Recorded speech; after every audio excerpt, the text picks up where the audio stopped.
So you remember the two IRS officials who were whistleblowers in the investigations into Hunter Biden's taxes back in July.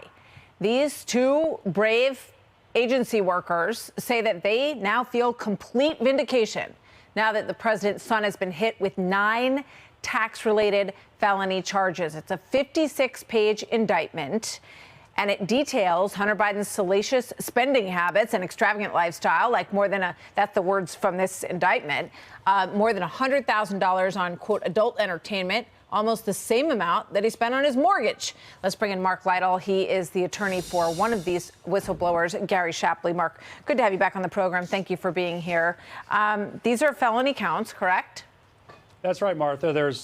Thanks for having me, by the way. There's 6 misdemeanor counts and 3 felony counts, 2 false returns, and 1 count of tax evasion over a 2-year period. So we remember very well that these two gentlemen, including your client, Gary Shapley, went to their superior, to David Weiss, with these, presented all of this 3 years ago, at least 3 years ago, I believe, right? And so what happened? Why was there a delay? And I would just put in parentheses that this delay pushed this up against the statute of limitations on these charges. Yeah, that's absolutely right, Martha. You couldn't have hit it right. I mean, the fact that the current indictment that just got released, the 9-count indictment, essentially vindicates these whistleblowers. This is the case they recommended more than 2 years ago. And Weiss told Gary Shapley at a meeting on October 7th, 2022, that he wouldn't be allowed to do it in D.C. He wouldn't be able to charge it in L.A. He asked Maine Justice to see if they'd approve it. They told him to follow the process. All of that stuff, delay, nothing happening. And then the whistleblowers came forward, and that changed everything. That pulled this out of the darkness and put it into the light for the public, the American public, to look at it. And then you saw what happened. They tried to ram this plea agreement that was a special misdemeanor no jail time plea down the American public's throat. And luckily, the judge in Delaware stopped that.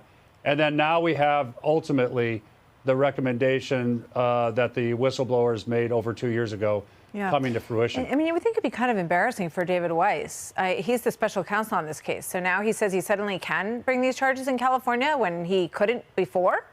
That's exactly right. It's a big issue here.